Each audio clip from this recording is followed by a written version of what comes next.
안녕하세요, 안 실장입니다. 자, 내가 하는 배송일은 왜 이렇게 힘들까? 1편 보고 오셨나요? 진짜 중요한 내용인데 간략하게 설명해 드리고 가면 1편의 내용은 차량은 내 선택이 돼야 된다. 그리고 선택이 되지 않으면 개런티가 돼야 된답니다. 자, 그리고 2편 중요한 내용인데 바로 선탑입니다. 자, 운수제통 로지스는 선탑을 하지 않으면 계약을 하지 않는다는 조건을 걸고 있습니다. 내가 아무리 일을 해봤어도, 내가 아무리 베테랑이어도, 내가 편의점 일을 했다가 편의점을 다시 또 가도 선탑을 반드시 해야 됩니다. 간혹 배송 일을 구하시는데 상담만을 받고 내가 배송 일을 구한다, 배송을 결정한다, 계약한다, 정말 위험한 발상입니다. 정말 위험한 생각이시고요. 물론 엄청나게 상담을 잘해 주셔가지고 모든 얘기를 흡수할 수 있으면은 좋겠지만 그래도 선탑을 반드시 해보셔야 됩니다. 왜냐고요? 혹시 상차 해보셨나요? 하차 해보셨나요? 혹시 스틱 운전 언제 해보셨어요? 우리 면허증 딸 때 해보지 않으셨어요? 혹시 2.5톤 운전 해보셨어요? 3.5톤 운전 해보셨어요? 혹시 그걸로 골목길 가보셨어요? 냉동기 혹시 가동해보셨어요? 냉장기는 뭔지 정확히 아세요? 이런 등등등 선탑 때 볼 수 있는 것들이 매우 많아요. 그러니까 실무적인 부분이 선탑에서 다 볼 수가 있습니다. 상담을 하셨을 때 한 50%에 대해서 배송이 이런 거구나. 그때 정확히 이제 수입 지출에 대해서 이제 판단해 보시는 게 가장 많고요. 그 다음에 선탑에서 이게 진짜 나한테 맞는 건지, 내가 할 수 있을지, 그거를 선탑 때 보시라는 거예요. 그러니까 조금 더 강하게 말씀드리면 저는 상담보다 선탑이 더 중요하다고 생각합니다. 상담? 선탑하시고 상담 들으시면 훨씬 더 이해가 빠르실 거예요. 하지만 수입 지출을 따져야 되기 때문에 또 선탑만 해보시고는 또 배송 일을 구하시면 또 안 돼요. 상담 들어보니까 잘 모르겠어요. 그게 맞아요. 그게 맞습니다. 내가 상담을 한 번 듣고 이 장황한 이 운수업에 대해서 알 수 없는 게 맞습니다. 그러니까 두세 번 받으셔도 돼요. 하지만 상담을 한번 받아보신 분들이 선탑을 가시죠? 그러면 이런 거였구나. 그때 말이 이런 거였구나. 그리고 선탑에서 내가 몸으로 직접 해보고 눈으로 확인해 보기 때문에 내 체력적인 부담이나 이런 강도에 대해서도 정확히 알 수 있습니다. 상담 받으실 때 간혹가다 수술 받거나 아니면 다치신 부분을 얘기 안 하는 경우도 있어요. 그런 것들을 이제 숨기시는데 그럼 직접 가서 내가 들어보는 겁니다.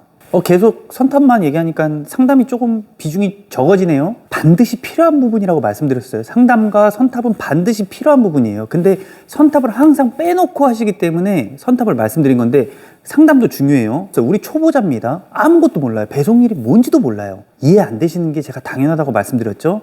그래서 하나하나 메모를 해드립니다. 진짜 많게는 A4 용지 10장까지도 나옵니다. 아마 폰트 크게 해서 쓰는 게 아니라 하나하나 다 써드리니까. 그리고 그거를 뽑아서 드리죠. 그렇게 해서 선탑을 한 번에서 많게는 3번까지 해보시면 여유롭게 결정을 하실 수가 있습니다.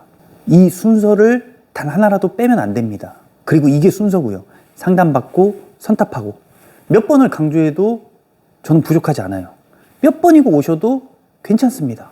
그런데 선탑이 없다. 저희는 이런 이유로 저런 이유로 선탑이 없다라고 말씀하시면 이거는 뭔가 문제가 있기 때문에 선탑이 안 되는 겁니다. 못 시키는 걸 수도 있어요. 선탑을 안 하시면 내가 하는 이 배송 일이 힘든지 안 힘든지 느낄 수가 없게 됩니다. 즉 내가 상담받을 때 설명했던 거하고 그래 내가 계약했어. 근데 해보니까 너무 강도가 너무 많이 차이 나는 거예요. 수작업이 100%라고 했는데 너무 무겁거나 아니면 지게차 작업이 있다고 했는데 내가 지게차를 다 해야 되거나 내가 지게차 자격증이 있어야 된다는 거죠. 또 하차 시에 물건을 어디다 둬야 되는지 구루마를 써야 되는지 카트라고 표현하죠. 또 냉장고의 위치는 냉동고의 위치는 어디 있는 건지 내가 이걸 사진을 찍어야 되는 건지 이런 것들을 아무것도 몰라요. 상담만 듣고 물건을 갖다 주시면 됩니다 라고 생각하지만 그 갖다 주는 경우에도 여러 케이스가 있다는 겁니다. 이런 것들을 실무적으로 다 보셔야 된다는 겁니다. 또 상담을 하실 때 여기는 정탑으로 됩니다 했는데 또 저상탑밖에 못 들어가는 곳이에요. 그럼 멀리 차를 세워놓고 또 이동하셔야 됩니다. 그럼 그 시간 계산, 또 회수도 있고 반품도 있고 제가 지금 생각나는 것만 말씀을 드리는 건데 이런 것들을 반품을 받았으면 언제 갖다 줘야 되는 건지 이게 반품이 잘못됐으면 내가 배송을 해야 되는 건지 너무 많습니다. 현장들의 각각 브랜드의 센터마다 특이점이 너무 다르고요. 똑같은 브랜드입니다. 근데 센터가 달라요. 그러면은 운영하는 방식도 다르기 때문에 그래서 제가 편의점을 해봤다고 해도 편의점을 할 때 선탑을 해보시라는 말이에요. 상담을 듣고 내가 이랬을 때 이거 너무 다른데? 하시니까 내 배송일이 힘드신 겁니다. 그러면 배송 시간이 점점 늦어지고 뭐 컴플레인이 발생하고 갑자기 뭐 오배송이 발생하고 그러니까 내가 뭘 못하고 있나 자존감도 낮아지고 내가 이걸 왜 했을까 싫다. 그러면 갑자기 마지막에 내가 사기당했네. 이렇게 생각이 드시는 겁니다. 그러니 꼭 처음에 상담을 받고 선탑을 몇 번이라도 해보시라고 말씀을 드리는 겁니다. 아깝지 않아요. 이 영상을 일주일에 하나씩 올려도 저는 아깝지 않다고 생각합니다. 그럼 선탑 시에 무엇을 봐야 됩니까? 중요한 포인트만 제가 간략하게 좀 말씀을 드릴게요. 그 첫 번째, 바로 상차입니다. 물건을 실는 형태를 보셔야 됩니다. 혹시 물건을 내가 직접 찾아가서 이 넓은 센터를 다 돌면서 물건을 찾아야 되는 건지, 아니면 그것들이 물건이 피킹이 되어 있는 건지, 이거를 내가 수작업으로 실어야 되는 건지, 아니면 팔레트채로 지게차나 짝키로 실는 건지, 실어주는 건지, 이런 것들을 보시라는 거예요.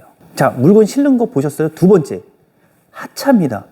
물건을 어디다 둬야 되는지, 어떻게 둬야 되는지, 이게 혹시 등짐은 있는지, 그러니까 엘리베이터 없는 곳에 물건을 갖고 올라갔다 내려와야 되는 건지, 이 체력적인 고려들을 하셔야 됩니다.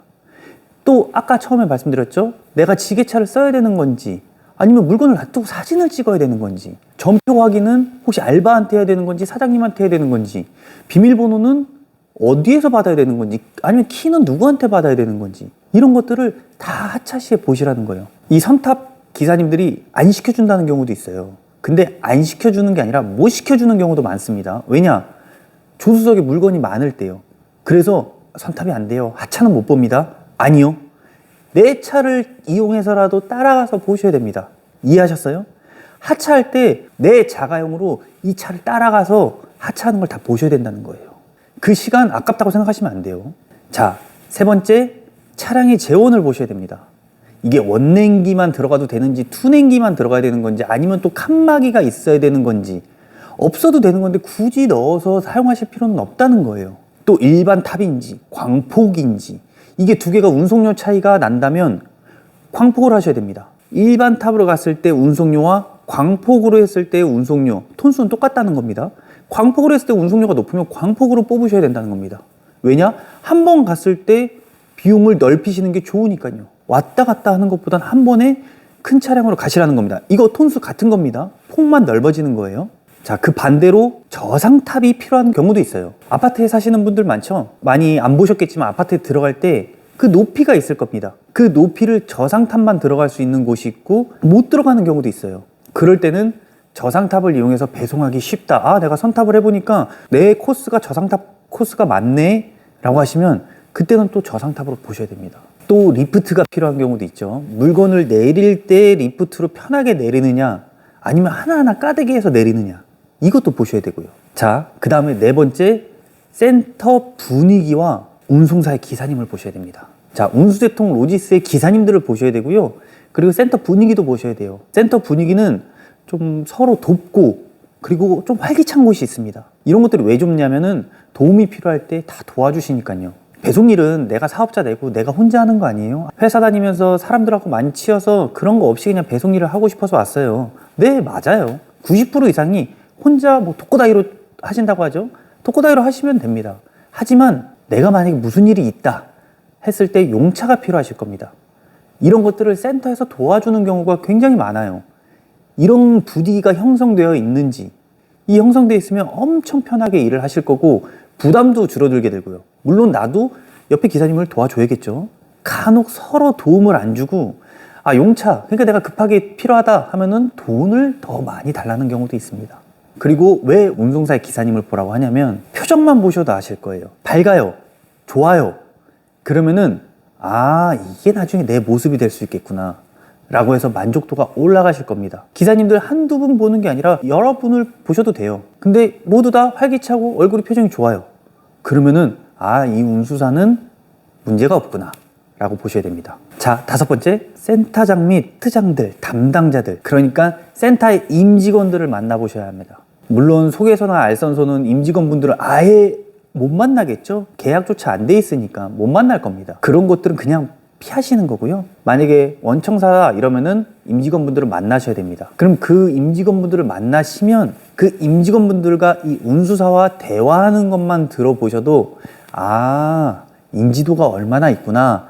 아, 이 회사는, 이 운수사는 이 센터에서 어떤 대우를 받고 있구나라는 것을 확실하게 아실 겁니다. 그리고 센터장님이나 파트장님들은 모두 다 좋으세요. 모두 다 좋습니다. 예. 그분들을 만약에 만나셔가지고 만약에 5배속이나 클레임들이 발생해요. 그러면 거의 다 센터장님들랑 파트장님들이 다 해결해 주십니다. 자, 총 제가 5가지를 말씀드렸는데 이렇게 가셔서 선탑 가셔서 보셔야 할 것들이 너무 많아요. 이거를 하루 만에 보실 수 있고 이틀 만에 보실 수도 있고 3일 만에 보실 수도 있어요. 이런 것들 다 확인하시라는 겁니다. 근데 이런 것들을 다 빼고 상담만으로 계약을 한다? 저는 안 된다고 봅니다. 다 확인하시기 어렵다고 봅니다. 선탑은 반드시 필수고 반드시 진행해 보셔야 합니다. 계속 좋은 영상으로 찾아뵙고 계속 강조할 것들은 또 찍고 또 찍고 또 찍고 해보겠습니다. 자, 그럼 이번 영상 여기서 마치도록 하고요. 다음에 더 좋은 영상으로 찾아뵙도록 하겠습니다. 감사합니다.